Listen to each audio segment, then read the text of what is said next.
नमस्कार दोस्तों, welcome back to my YouTube channel. उम्मीद करता हूं आपकी तैयारी ज़बरदस्त चल रही होगी। बहुत ही महत्वपूर्ण जानकारी आप सभी कैंडिडेट के लिए रहने वाली है। हम यहां पर बात कर रहे हैं आर्मी अग्निवीर भर्ती रिजल्ट के बारे में 2025 में जो आपका आर्मी अग्निवीर का जो रिजल्ट आ चुका है उसके वीडियो के माध्यम से हम आपको बताएंगे कि आपके अग्निवीर की कटाव जो है क्या रहेगी, इस बार कटाव कितनी गई है और किस एआरओ ने आपको रुला दिया है और विभाग की तरफ से आपकी बड़ी खबर निकल के आ रही है और किस एआरओ की बल्ले बल्ले हो चुकी है। ठीक है, ये सारी जानकारी आपको स्टेप बाय स्टेप बताने वाले हैं। और आगे अब आपको क्या करना होगा, फिजिकल के लिए आपको क्या करना होगा, डॉक्यूमेंट वेरिफिकेशन के लिए आपको कौन कौन से डॉक्यूमेंट जो है तैयार करके रखने होगा, ये सारी जानकारी आपको स्टेप बाय स्टेप बताने वाले होंगे। बाकी जो स्टूडेंट अग्निवीर भर्ती में सेलेक्ट हो गए हैं उनका हमारे YouTube चैनल के तरफ से हार्दिक अभिनंदन, स्वागत है।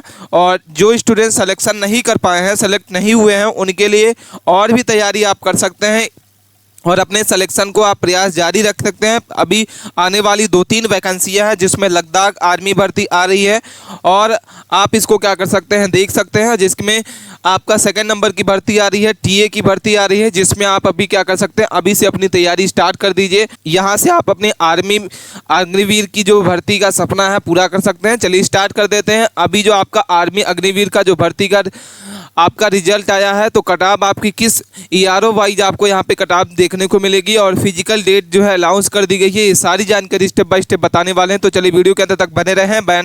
बाकी आप चैनल पे पहली बार विजिट किए हैं तो प्लीज़ चैनल को सब्सक्राइब करके रखें और अपने दोस्तों के पास इस वीडियो को ज़्यादा से ज़्यादा लोगों को शेयर करें।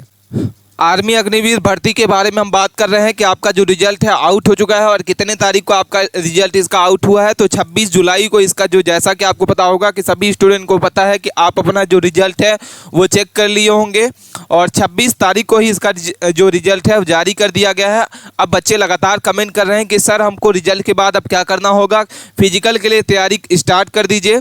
ठीक है, जो कैंडिडेट सेलेक्ट हो गए हैं उनको आप फिजिकल की तैयारी अभी से जोरों तोरों से स्टार्ट कर दीजिए, क्योंकि अगला जो आपका स्टेप होगा फिजिकल क्या होगा। तो सीसी ने रिजल्ट अपना जारी कर दिया गया है और स्टूडेंट को बहुत ही ज़्यादा रुलाया है, क्योंकि इस बार कटाव जो है बहुत ही ज़्यादा गई देखने को मिली है। और फिजिकल डेट की अगर बात करते हैं कि आपकी जो फिजिकल डेट है वो क्या रहेगी, तो लगभग उम्मीद की जा रही है कि आपका जो फिजिकल डेट है अगले महीने में आपका फिजिकल के लिए बुलाया जाएगा।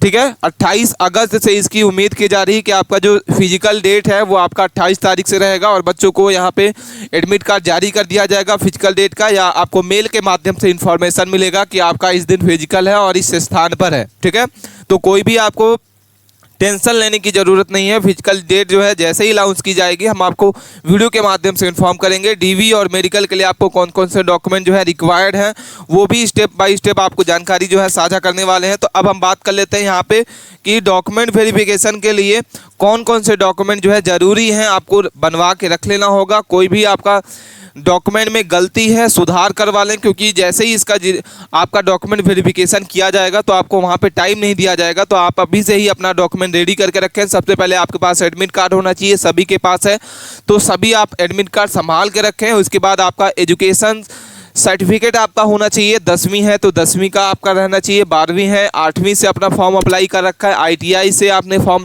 रखा है अपना।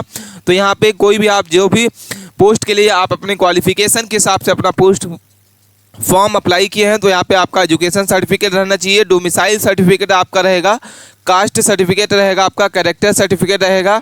इसके बाद 20 पासपोर्ट साइज फ़ोटो आपकी रहनी चाहिए, NCC सर्टिफिकेट अगर आपका लागू करता है, और ये भी आपका EWS और कास्ट जो है ये भी आपका जो है आपका लागू अगर करता है आपके ऊपर, तो यहाँ से आप क्या कर सकते हैं, इसको भी रख सकते हैं। हालांकि आपकी जो कास्ट और EWS है ये आपके इस आर्मी अग्निवीर में आपका अप्लाई नहीं होता है, लेकिन आपके पास है तो आप इसको भी रख सकते हैं। इसके साथ साथ में आपको यहाँ पे क्या रहेगा, पैन कार्ड आपका होना चाहिए, आधार कार्ड होना चाहिए, रिलेशनशिप आपका रहना चाहिए। तो ये सारा डॉक्यूमेंट अगर आपका है ये भी आपका जो है कंपलसरी नहीं है, ये होगा तो ठीक है, नहीं है तो ठीक है। ठीक है, अब हम बात कर लेते हैं यहाँ पे डॉक्यूमेंट वेरिफिकेशन के बाद लगातार बच्चों के द्वारा कमेंट देखने को मिल रहा है कि सर हम अभी तक अपना आर्मी अग्निवीर CCE का रिजल्ट जो है नहीं चेक कर पाए हैं। तो हम आपको यहाँ पे वीडियो के माध्यम से स्टेप बाय स्टेप बताएंगे कि आप किस तरीके से रिजल्ट जो है चेक कर सकते हैं। सबसे पहले आप स्टेप 1 में विजिट करिए ऑफिशियली इंडियन आर्मी की वेबसाइट पर आपको जाना होगा और ये आप क्या कर सकते हैं, ये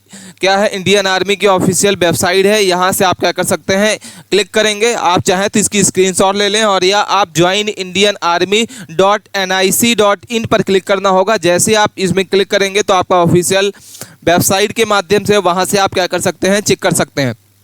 इसके बाद अगला जो स्टेप होगा, इसके बाद आपको क्या करना होगा, जैसे ही आप उसमें क्लिक करेंगे तो नेक्स्ट स्टेप आपका रहेगा कि ऑन द होम पेज, आपको होम पेज क्लिक करना होगा और वहाँ पे click on the CC result आपको लिंक दिखेगा। जैसे आप वेबसाइट पे ओपन करेंगे तो आपको वहाँ पे सीसी रिजल्ट आपको यहाँ पे लिंक दिखाई देगा और वहाँ से आप क्या कर सकते हैं, ARO GRO इनरोलमेंट सिलेक्शन आप पे क्लिक करना होगा। जैसे आप क्लिक करेंगे तो आपके पास एक नया विंडो खुलेगा और वहाँ से आप कैटेगरी वाइज और ARO वाइज आपको लिंक वहाँ पे दिखेगी। जिस भी ARO से आप अपना फॉर्म अप्लाई कर रखा है तो वहाँ से उस ARO पर आपको क्लिक करना होगा।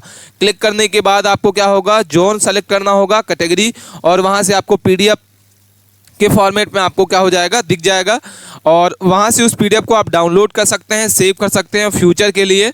ठीक है, तो आप जिस भी कैंडिडेट सेलेक्ट हुए हैं तो आप अपना जो रिजल्ट है अभी भी डाउनलोड नहीं किया है तो आप जाइए और डाउनलोड करके उसको सेव करके रखिए, क्योंकि ये ज़्यादा ही इंपॉर्टेंट है। आपका जब आगे का सिलेक्शन होगा तो वहाँ पे आपका रिजल्ट मांगा जाएगा और अगर आपके पास नहीं रहता है तो आपको ज़्यादा प्रॉब्लम खड़ी हो सकती है। इसके बाद आपको जैसे ही आप डाउनलोड कर लेंगे तो डाउनलोड वाली फाइल को आपको क्लिक करना होगा, वहाँ से आप सर्च करेंगे अपना रोल नंबर। ठीक है, तो वहाँ से आपको सर्च करना होगा रोल नंबर और डाउनलोड फाइल में से क्या यूज करना होगा, यूज़ द कंट्रोल F। जैसे आप कंट्रोल F दबाएंगे, कीबोर्ड से शॉर्टकट की है और वहाँ से आप क्या कर सकते हैं, फाइंड कर सकते हैं यहाँ से। तो अपना रोल नंबर टाइप करना होगा। If the number appears the list, अगर आप शॉर्ट लिस्ट हुए होंगे फेज 2 के लिए तो आपका जो नाम होगा वो आ जाएगा और वहाँ से नेक्स्ट स्टेप में आप क्या कर सकते हैं, आपका जो क्वालिफाई हो जाएगा तो वहाँ पे आपका नाम जो है डिस्प्ले हो जाएगा। ठीक है, अब हम बात कर लेते हैं कि आपका जो कैंडिडेट जो है सेलेक्ट हो गए हैं नेक्स्ट स्टेप के लिए, उनके लिए क्या क्या आपको इंपॉर्टेंट ज़रूरी है। तो आप यहाँ पे समझ लीजिए, कोई भी डाउट है इन्फॉर्मेशन तो आप हमें कमेंट करके जरूर बताइए। Next step after qualification in NEE 2025। ठीक है, तो ये उन कैंडिडेट के लिए है जो अभी सेलेक्ट हो गए हैं और उनके लिए अब आप फिजिकल की तैयारी जो है स्टार्ट कर दीजिए। और फिजिकल के लिए आपको क्या क्या फिजिकल होने वाला है, तो यहाँ पे कैंडिडेट जो है आप जो फर्स्ट स्टेप में आपने रिटन टेस्ट आपने क्वालिफाई कर लिया है और सेकंड फेज में आपका क्या होगा, सिलेक्शन प्रोसेस अंडर स्कोर के लिए क्या क्या आपको असिस्टमेंट जो है फॉलो करना होगा। तो यहाँ पे सबसे पहले आपका फिजिकल फिटनेस टेस्ट होगा जिसको PFT कहा जाता है और जिसमें से आपको 1600 मीटर की आपकी रनिंग होगी। ठीक है, इसके बाद पुशअप आपका होगा, सिटअप होगा एंड पुल असअप होगा। ठीक है, तो यहाँ पे आपका 3 होगा, पुशअप होगा, सिटअप होगा और पुल स्टअप होगा। इसके बाद आपका फिजिकल मेजरमेंट आपका किया जाएगा, PMT किसको कहा जाता है, जिसमें से आपकी हाइट नापी जाएगी, वेट आपका नापा जाएगा और चेस्ट आपका नापा जाएगा। तो यहाँ पे अगला स्टेप आपका ये होगा, मेडिकल एग्जामिनेशन आपका होगा जिसमें से आपका हेल्थ के बारे में आपका चेकअप किया जाएगा कि आपका हेल्थ में क्या क्या प्रॉब्लम है, सही सलामत है कि नहीं है। इसके बाद अगला जो स्टेप होगा डॉक्यूमेंट वेरिफिकेशन रहेगा जिसमें से आपका वेरिफिकेशन ऑफ एजुकेशन आपका वेरिफिकेशन किया जाएगा, एज आइडेंटिफाई और कैटेगरी आपकी जो है ये सारी की सारी आपका डॉक्यूमेंट वेरिफिकेशन में चेक किया जाएगा और वेरीफाई किया जाएगा। ठीक है, तो ये सारी जानकारी आपको समझ लेना होगा। फिर इसके बाद आपका क्या होगा, आपका ये भी हो सकता है, ये भी आपका कंपलसरी नहीं है। तो इसके बाद जब आपका ये सारा स्टेप हो जाएगा तो आपकी फाइनल मेरिट लिस्ट जो है आपकी आउट होगी और इसके बाद आपका जो सिलेक्शन है वो हो जाएगा। ठीक है, तो इस तरीके से आपका सिलेक्शन प्रोसेस होगा। कोई भी डाउट है अभी तक आप हमें कमेंट करके जरूर बताइए। अब हम बात कर लेते हैं कि आपकी किस जोन की, किस ARO की आपकी जो है सबसे ज़्यादा कटाप देखने को मिली है। तो यहाँ पे सबसे पहले हम यहाँ पे टोटल फॉर्म बात कर लेते हैं। इसमें हम GD की बात करते हैं कि GD में टोटल फॉर्म कितने भरे गए थे, शॉर्टलिस्ट कितने स्टूडेंट किए गए हैं, पास स्टूडेंट कितने % है और कटाप आपकी क्या देखने को मिली है। तो कोई भी डाउट है कमेंट करके जरूर बताइए। और वीडियो बहुत ही इन्फॉर्मेशन है, वीडियो के अंत तक बने रहें क्योंकि हम सारे ARO वाइज आपको कटाप जो है बताने वाले हैं। डाटा को बनाने में, वीडियो को बनाने में काफ़ी मेहनत लगती है, तो वीडियो को लाइक जरूर कर लें, अपने दोस्तों के पास इस वीडियो को दबा के शेयर करें। सबसे पहले हम अम्बाला की बात करते हैं तो अम्बाला में टोटल जो फॉर्म है वो आपके 7500 भरे गए थे GD में। किसमें, जीडी में। जनरल ड्यूटी के लिए आपको यहाँ पे टोटल अम्बाला में 7500 फॉर्म भरे गए थे। इसमें से टोटल जो शॉर्ट लिस्ट किए गए हैं स्टूडेंट इस बार बहुत ही कम किए गए हैं, 1400 स्टूडेंट जो है शॉर्ट लिस्ट किए गए हैं और पास स्टूडेंट अगर बात करते हैं तो 19% स्टूडेंट जो है पास किया गया है। और सबसे ज़्यादा इसकी कटाव आपको देखने को मिली है, 70 नंबर आपको प्लस यहाँ पे कटाव जो है आपको देखने को मिली है। और अगर हम बात करते हैं चस्की दादरी की तो यहाँ पे 17,400 फॉर्म अप्लाई किए गए थे, जिसमें से शॉर्ट लिस्ट किया गया है 4,800 और इसमें 28% स्टूडेंट जो है पास हुए हैं और 65 से 70 नंबर के बीच में इसकी कटाव जो है आपको देखने को मिली है। रिसक की बात करते हैं, रिसक की तो यहाँ पे 8800 यहाँ पे टोटल फॉर्म भरे गए थे, जिसमें से 2,860 आपके शॉर्ट लिस्ट स्टूडेंट किए गए हैं। 32% यहाँ का स्कोर रहा है, 32% स्टूडेंट पास किए हैं और 65 से 70 नंबर आपका इस कटाव जो है देखने को मिला था। रोहतक की बात करते हैं तो रोहतक में आपके 6,500 फॉर्म भरे गए थे जनरल ड्यूटी के लिए और 1600 स्टूडेंट जो है शॉर्ट लिस्ट किए गए हैं और 24% आपका पास स्टूडेंट का यहाँ पे परसेंटेज है और 65% कटाव आपकी यहाँ पे गई है, 65%। ठीक है, इसके बाद हम बात कर लेते हैं पालमपुर की तो यहाँ पे 19,000 फॉर्म भरे गए थे जनरल ड्यूटी के लिए और यहाँ पे 4,930 जो है शॉर्ट लिस्ट किए गए हैं स्टूडेंट। 26% जो है पास स्टूडेंट का आंकड़ा रहा है और 65 से 70 कटाव आपको देखने को मिली है। मंडी की बात करते हैं तो 10,200 आपके फॉर्म भरे गए थे, जिसमें से 2,640 आपके यहाँ पे शॉर्ट लिस्ट स्टूडेंट किए गए हैं। तो आप देख रहे होंगे कि सभी आपके यारों में सबसे कम आपको यहाँ पे 20%, 26%, 32% ही स्टूडेंट जो है शॉर्ट लिस्ट किए गए हैं। इसके बाद हम शिमला की बात करते हैं तो यहाँ पे 9,400 फॉर्म भरे गए थे, जिसमें से 2,460 आपके यहाँ पे बच्चे जो है शॉर्ट लिस्ट किए गए हैं और 26% यहाँ पे स्टूडेंट पास हुए हैं, जिसमें से आपके 65 से 70 की कटाव आपको देखने को मिली है। हमीरपुर की बात करते हैं तो 10,200 आपके फॉर्म अप्लाई किए गए थे और 2,890 आपके यहाँ पे शॉर्ट लिस्ट किए गए हैं, जिसमें 28% स्टूडेंट पास हुए हैं और 65 से 70 आपकी कटाव देखने को मिली है। जयपुर की बात करते हैं तो 22,600 आपके फॉर्म भरे गए थे और इसमें 6200 शॉर्ट लिस्ट किए गए हैं स्टूडेंट, 28% आपका यहाँ पे पास रहे हैं। अलवर की बात करते हैं तो 25,300 फॉर्म अप्लाई किए गए थे जीडी के लिए और 5,650 जो है शॉर्ट लिस्ट किए गए हैं स्टूडेंट, 22% जो है पास स्टूडेंट है और 70 आपको यहाँ पे कटाव देखने को मिली है।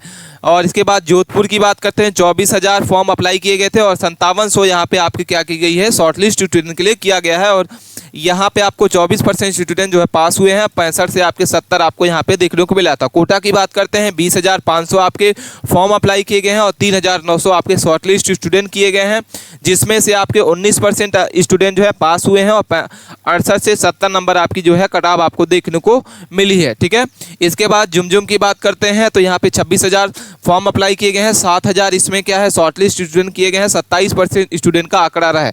इसके बाद हम बात कर लेते हैं यहाँ पे लखनऊ ARO की, तो लखनऊ में आपके 27,000 फॉर्म भरे गए थे, जिसमें से 85,000 स्टूडेंट को शॉर्ट लिस्ट किया गया है और 31% यहाँ की आपको जो है पास स्टूडेंट हैं। ठीक है, इसके बाद वाराणसी की बात करते हैं तो यहाँ पे आपको जैसा कि दिख रहा होगा कि सबसे ज़्यादा यहाँ पे वाराणसी में फॉर्म अप्लाई किए गए हैं 42,300, जिसमें से 14,100 आपको यहाँ पे शॉर्ट लिस्ट स्टूडेंट किए गए हैं, 33%। और मीरठ की बात करते हैं तो यहाँ पे 44,700 आपके यहाँ पे फॉर्म भरे गए थे जीडी के लिए और 12,800 आपके यहाँ पे शॉर्ट लिस्ट किए गए हैं, 29%।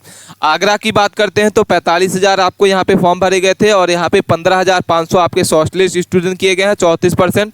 इसके बाद अमेठी की बात करते हैं तो 28,200 फॉर्म अप्लाई किए गए थे और 9,000 स्टूडेंट को शॉर्टलिस्ट किया गया है। बरेली की बात करते हैं तो 32,600 और 7,800 आपके शॉर्टलिस्ट स्टूडेंट किए गए हैं, आपके 24%। लखनऊ की बात करते हैं तो 20,000 आपके फॉर्म अप्लाई किए गए थे, जिसमें से 13,000 स्टूडेंट को शॉर्टलिस्ट किया गया है। इसके बाद हम बात कर लेते हैं आप कोई भी ARO से हैं, आप हमें कमेंट करके जरूर बताइए, हम आपको कमेंट के माध्यम से भी आपके शॉर्टलिस्ट स्टूडेंट और टोटल फॉर्म कितने भरे गए थे हम आपको बता देंगे। इसके बाद हम बात करते हैं दानापुर की, तो दानापुर में आपके 16,000 फॉर्म अप्लाई किए गए थे और 3,000 स्टूडेंट को शॉर्टलिस्ट किया गया है, 19%। गया की बात करते हैं 17,000 फॉर्म अप्लाई किए गए थे, 3300 यहाँ पे शॉर्टलिस्ट किया गया है। मुजफ्फरपुर की बात करते हैं 13,500 फॉर्म अप्लाई किए गए थे और जिसमें से 1,800 ही स्टूडेंट जो हैं शॉर्टलिस्ट किए गए हैं। तो आप देख रहे होंगे बहुत ही कम मात्रा में आप इस बार जो है स्टूडेंट शॉर्टलिस्ट किए गए हैं। ठीक है, इसके बाद रांची की बात करते हैं तो रांची में आपके 16,600 आपके टोटल फॉर्म अप्लाई किए गए थे, 4,700 आपके यहाँ पे क्या किए गए हैं स्टूडेंट शॉर्टलिस्ट किए गए हैं और 28% यहाँ पे ये आंकड़ा दिख रहा है। ठीक है, कोई भी डाटा, कोई भी आपको क्वेरी समझ में नहीं आई है, कोई भी आपको क्वेश्चन नहीं समझ में आया है, मुझे कमेंट करके जरूर बताइए। मिलते हैं हम नए टॉपिक के साथ नए वीडियो में, तब तक के लिए आप बने रहें। अपने दोस्तों के पास इस वीडियो को ज़्यादा से ज़्यादा शेयर करें। मिलते हैं नए टॉपिक के